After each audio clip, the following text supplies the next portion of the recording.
É bom estarmos juntos nesta manhã, também se nos visitas, realmente sente-te bem. Esta é a casa de Deus para todos os povos. E quando estava na escola bíblica, nós orávamos por as nações e nunca imaginei que as nações estariam hoje em Portugal. Orávamos por Nepal, havia um país difícil, onde havia conhecido cerca de 1.000 a 1.500 cristãos, uma multidão de milhões e milhões. Orávamos pela Turquia, onde nasceram as igrejas, as 7 igrejas estavam lá na Turquia, onde o Evangelho não pode ser pregado com liberdade. E nunca imaginávamos que hoje seríamos turcos a viver na cidade do Porto. E eu tinha vizinho outro dia, ao ser às 7 da manhã, dois sábados de manhã, passei ali no alto ali em cima, no Mirador da Maia, e era só asiáticos à espera de autocarros. E eu fiquei de Palerma, pensando assim, onde é que esta gente toda está? Então Deus traz as nações para nós, e eu espero que de alguma forma nós como igreja também as abençoemos. Este é o nosso privilégio. Hoje vamos falar acerca de águas e de poços. Não sei o que é que vocês pensam acerca deste tema. Eu lembro quando nós compramos aqui o nosso terreno, uma das coisas que logo ficou marcada foi que nós tínhamos um poço lá atrás. Um poço curioso, um poço para aí com um diâmetro de cerca de 1,5 m por 1,5 m, feito em pedra, em granito. E tem mais de 15 metros de profundidade. Para nossa surpresa, havia outros poços ao lado. Nós ficamos impressionados pensando nisso, não é? O ano passado, quando comprámos a nossa casita lá em São Rico, vimos na escritura que havia o registro de uma nascente de água. E a pessoa dizia-nos, quando nós comprámos, isso é muito importante. Fiquei assim a pensar, é muito claro, nós não temos outro tipo de água lá, não é? E então, ao falar com pessoas, elas diziam assim, bem, eu não gosto muito de nascentes porque muitas vezes elas secam. O curioso é que aquela parece que nunca secou. E esta história é interessante nós pensarmos nisto. E nos dias dos patriarcas, dos pais de Israel, Abraão, Isaac e Jacó, uma das coisas que nós descobrimos é que eles iam cavando poços por onde iam. Aqui há um tempo atrás, não sei se aqui ajudei-me aí em cima. Ok. Aqui há um tempo atrás foi descoberto, e são escavações que estão acontecendo em Israel, um poço que é o Poço de Berseba, onde se pensa que foi um poço que Abraão encontrou. Quando eles vão ver a dimensão daquilo tinha 3,8 de diâmetro, ou seja, quase 4 metros de diâmetro. Estamos a falar uma coisa mais ou menos do diâmetro quase, se pensar numa coisa redonda aqui no meio, não é? E 15 metros de profundidade. Uma série de andares. Porquê? Porque o poço só tem sentido se tu encontrares água. Se tu não encontrares água, o que tens é um buraco. Ok? O propósito de um poço é ter água. E vocês estão a falar, mas porquê que hoje estamos a falar de poço? Uma das coisas que nós vamos perceber é que a Bíblia fala disso, é interessante. Poderíamos ler vários poços que eram feitos e a cada poço era atribuído um nome. Este vamos falar no final também, em Gênesis 16, é o poço que é experimentado por uma mulher que estava a ser, independentemente de tudo e das nossas leituras, uma mulher que estava a ser desprezada e altamente negligenciada, chamada Agar, e que foge à espera da morte e tem um encontro com um poço e ela o batiza, vamos dizer assim, como aquele que me vê e vive, porque Deus é um Deus que via, que estava vivo. Lá em Gênesis 21, lemos esta questão do poço de Berseba, aquele que eu vos mostrei, que era o poço da contenda. Houve uma guerra entre dois povos, com Abimeleque e também com Abraão e os servos. Perdão, por ser o poço da aliança, porque eles fazem uma aliança de se respeitarem mutuamente. Poço em Ezequiel, que é o poço da contenda, e um outro chamado o poço do óleo. E lá, mas o último que nós lemos neste episódio dos patriarcas é o poço do alargamento, o poço da bênção. Tal seria, claro, experimentado em consequência da promessa que Deus deu a Abraão, manifestado no Egito, um dia quando Deus os trouxesse de volta. Hoje vamos falar acerca de um episódio que encontramos no livro de Gênesis, capítulo 26. Se quiserem abrir a vossa Bíblia, que é um dos postos que nós hoje vamos falar. Gênesis 26. Isaac partiu dali, de lá, acampou no vale de Gerar e passou a habitar ali. Agora, reparem bem no que acontece aqui. Isaac tornou a abrir os poços que haviam sido cavados nos dias dos seus pais Abraão. Estão comigo no versículo 18? Pois os filisteus os haviam entulhado depois da morte de Abraão. E deu-lhes os nomes dados por seu pai. Os servos de Isaac cavaram naquele vale e chamam ali uma fonte de águas correntes. E os pastores de Gerar se desentenderam com os pastores de Isaac, dizendo: esta água é nossa. E chamou-se então o poço Ezequiel, pois se desentenderam por causa dele. Cavaram outro poço e também se desentenderam por causa dele. Porquê? Porque eram preciosos. E por isso deu o nome de Sitna. Isaac partiu dali e cavou ainda outro poço. E não se desentenderam por causa dele. Então chamou Reobote, porque agora o Senhor lhes deu espaço e havia-los de prosperar na terra. Neste poço, é curioso este poço aqui, diz o versículo 18, Isaac tornou a abrir os poços que os filisteus haviam o quê? Entulhado. Qual é o propósito por entulhar um poço? Olha que é uma mulher. Basicamente isso.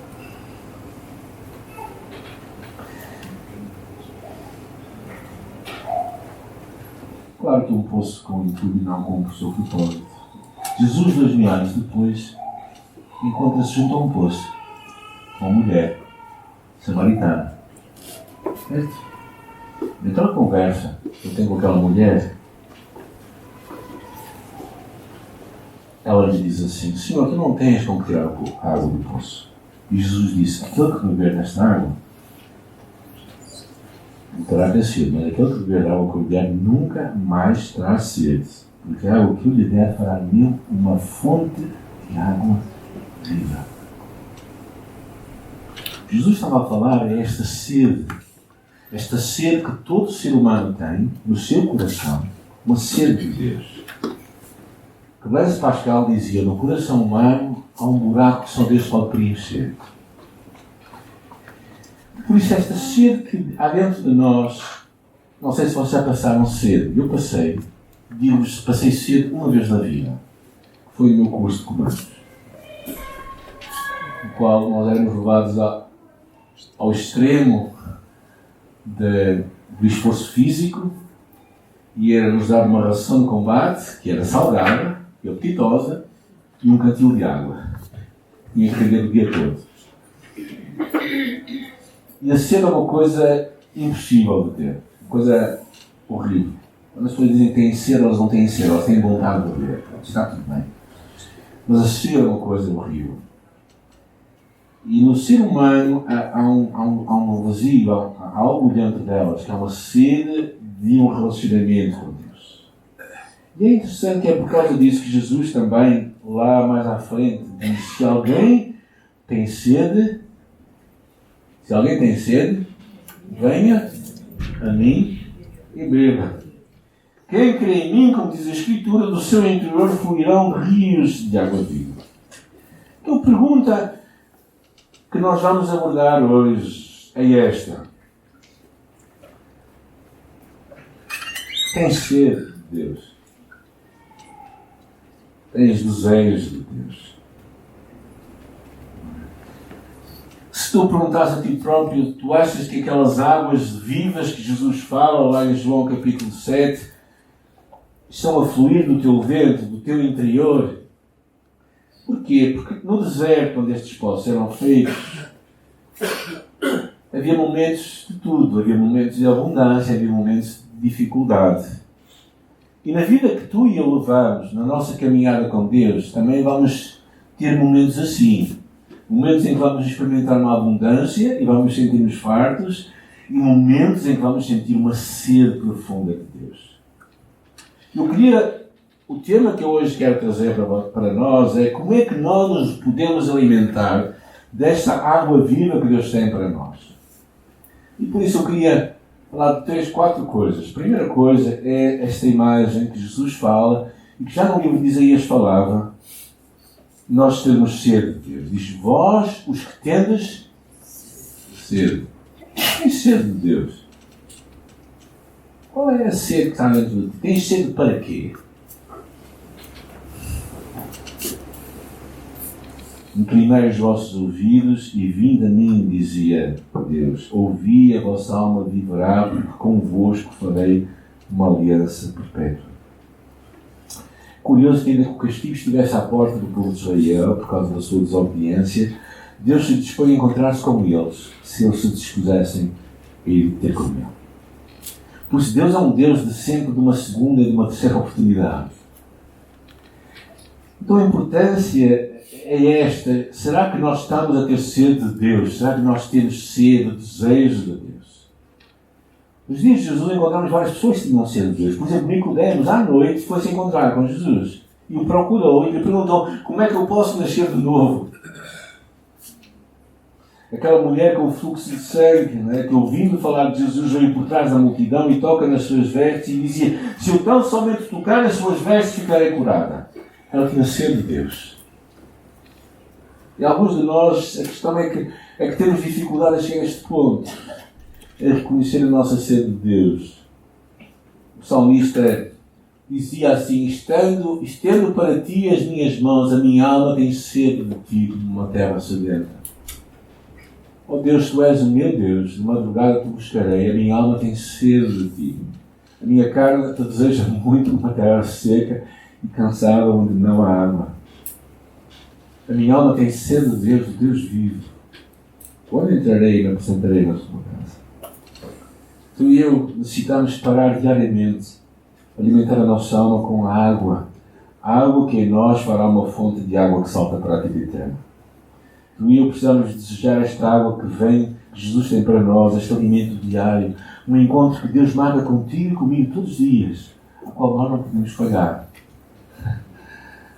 Deus todos os dias espera que tu e eu nos encontremos com Ele. Jesus tem o alimento para nós. A bebida que nos pode saciar. Não é uma igreja, é Jesus. Não é um pastor, é Jesus. Não é um programa, é um encontro com Jesus. Não é um sistema religioso, é um relacionamento pessoal com Jesus. E Ele espera desesperadamente se encontrar contigo. Espera que tu tenhas sede dEle, desejo dEle. Claro que todos nós sabemos, todos nós que fomos educadores de crianças, sabemos que antes da comida eles não podem comer roçados. Certo? Porquê? Porque senão não vão comer a verdadeira comida. E a questão é esta. Muitos de nós temos trocado a nossa sede pela água viva por coisas que nos iludem e que dão a impressão que estamos bem, mas não estamos. Muitas vezes é o ter mais, o consumismo. É o viver pela aparência, a opinião dos outros. É o viver pelo prazer. Se eu me sinto bem, então está tudo bem. Como se isso fosse o propósito final da nossa vida. E aos poucos nós vamos morrendo de sede. Sabe, todos nós sabemos que os bebés, quando pequenos, têm de beber. E muitas vezes podem parecer que não têm sede, mas têm que beber. E muitos de nós, eu acho que espiritualmente também, estamos com uma sede em nossa alma e vamos alternando por outras coisas, que não a fonte de água viva que é Jesus. Então a primeira coisa é nós termos sede de Deus.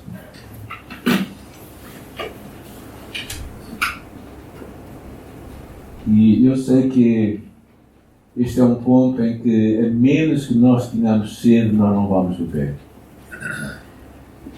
Nós precisamos desejar este Deus, desejar este encontro com Jesus, e diariamente, todos os dias. A segunda coisa que eu acho importante é nós amarmos este Deus intensamente. Muitas vezes vamos perdendo o nosso primeiro amor por Jesus. Não sei como vocês, quando se converteram, o que é que aconteceu na vossa vida, mas há relatos de gente que começa a ler a Bíblia toda de repente, há relatos de gente que começa a não conseguir dormir, mas depois, com o tempo, a coisa vai passando. Nós achamos que é normal, e não é normal. Não é normal nós casarmos com alguém, dizemos que amamos, e realmente amamos, mas que os anos passam e nós dizemos que agora há muito menos.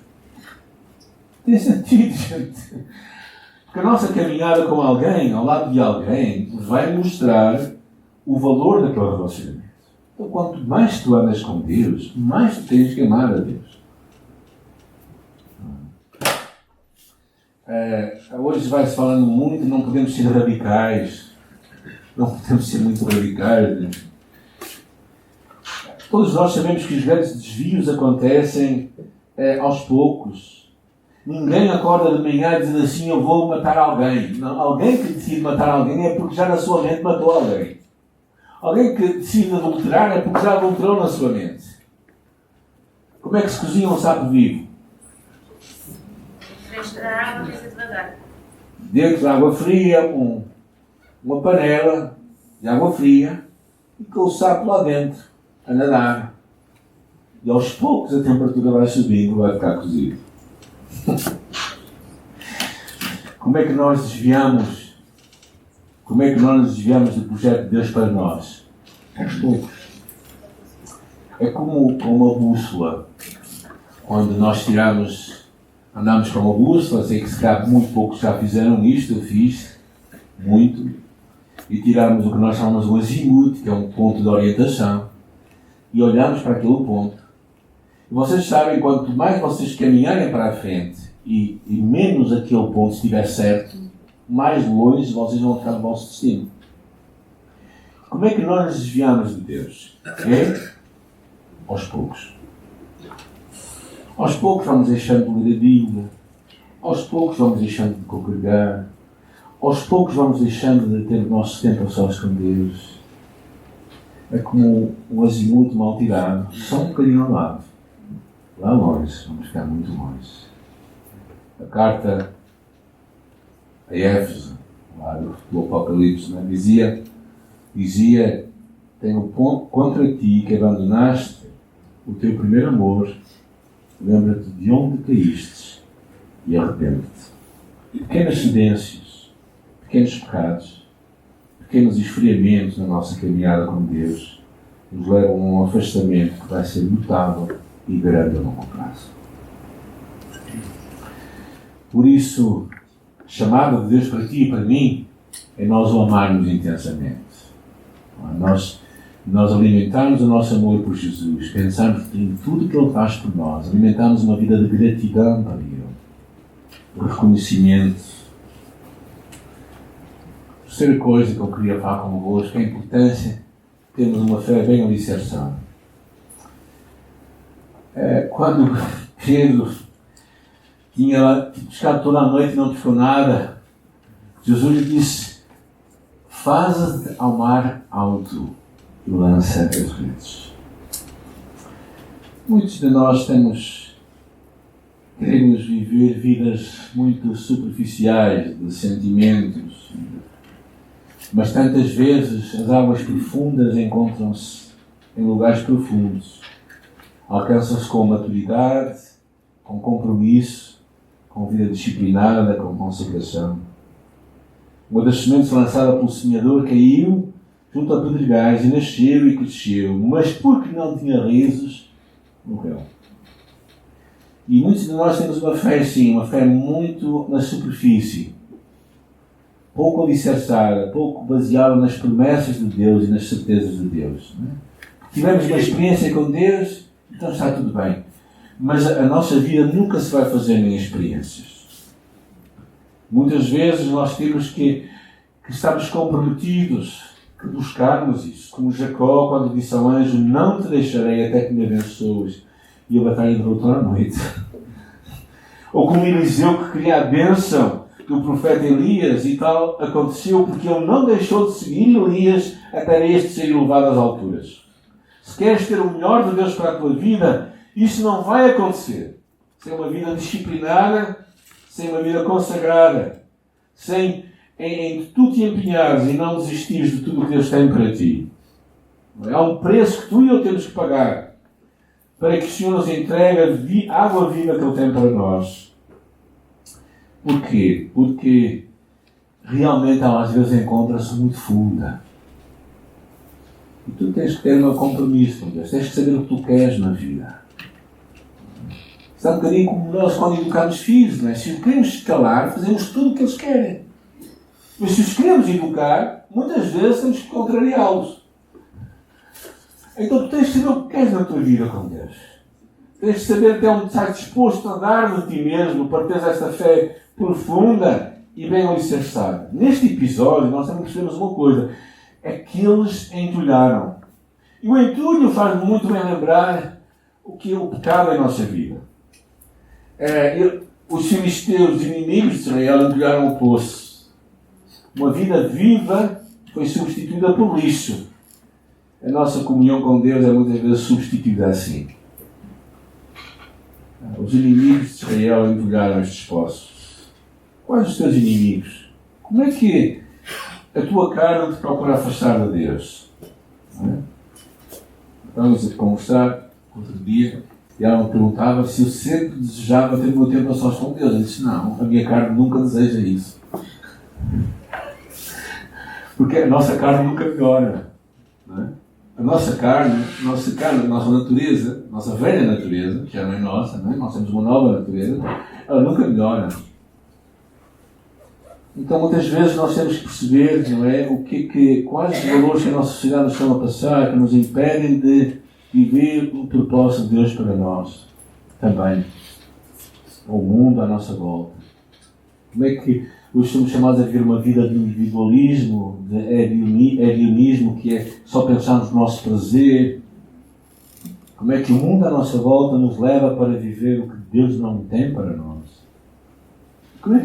Qual é o entulho que está a ser colocado em nossos poços da vida? Como é que Satanás nos tem enganado? Tantas vezes com pensamentos falsos e errados, não é? Pensamentos de condenação. Muitas vezes com fardos que carregamos a falta de perdão a alguém, porque aquela pessoa me fez mal, eu nunca mais vou perdoar. Ou então pensamentos de derrota e de desânimo que nos privam do melhor de Deus para nós. Deus tem água viva para ti, mas o entulho está lá. E está ao entulho, as duas coisas não vão estar juntas. Ou tu fazes o que Isaac fez, que foi tirar o entulho, para que a água começasse a vir. Portanto, tu nunca vais experimentar o que Deus tem para a tua vida.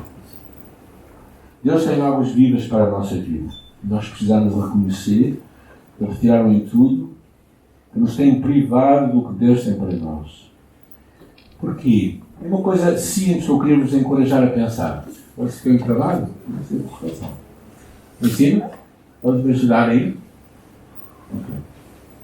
Sempre que nós não estamos a viver completamente o que Deus tem para nós estamos a pecar. Eu queria parar aqui um pouco.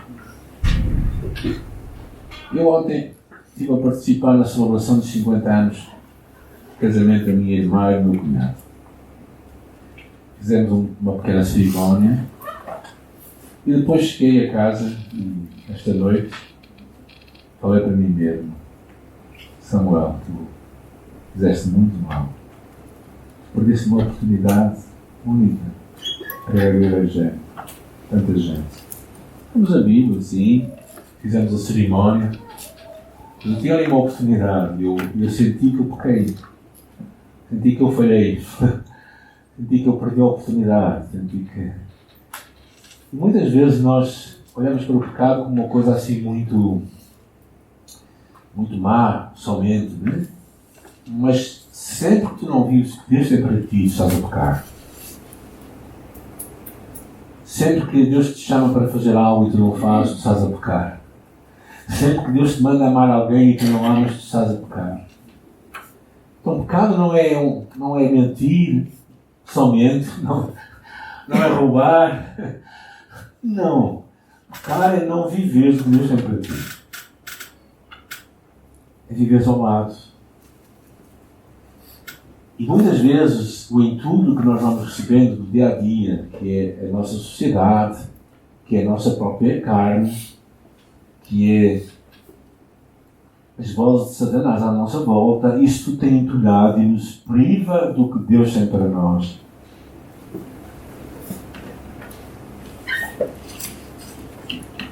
E eu gostaria de, antes de terminar, de voltar para o Gênesis capítulo 21, versículo 14.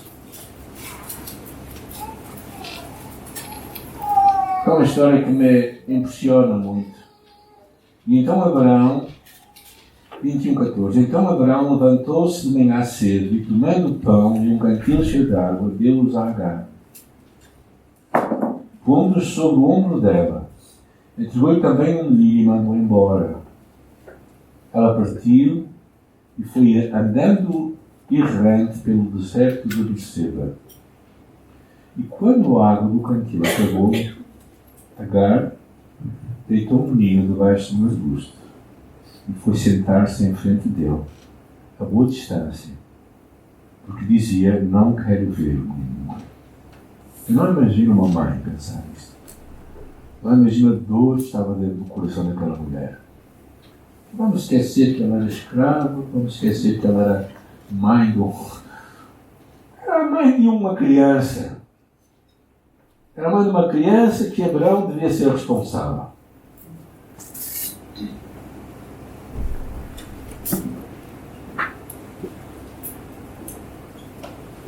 E então, sentando em frente dele, levantou a voz e chorou. Mas Deus ouviu a voz do menino. E o anjo disse: não temas, porque Deus ouviu a voz do menino desde o lugar onde ele está. Levanta-te, pega o menino e toma-o na mão, porque farei dele uma grande nação. Versículo 19. Vejam comigo. E Deus abriu-lhe os olhos e ela viu um poço de água. E foi encher o cantil e deu de beber ao menino. Deus é aquele que veio ao nosso encontro até na hora da nossa morte. Jesus é a fonte de água viva. Ele quer encher a nossa vida da sua presença. Nós lemos lá na sua mensagem: se alguém tem sede, venha a mim e beba. Quem crê em mim, como diz a Escritura, do seu interior fluirão rios de água viva. No livro do Apocalipse lemos: o Espírito e a noiva dizem: quem vem? Quem ouve, diga: vem. Quem tem sede, venha. E quem quiser, tome de graça da água da vida. Então a minha pergunta para ti hoje e para mim próprio é: tenho eu sede de Deus? Como é que está o poço? O meu poço?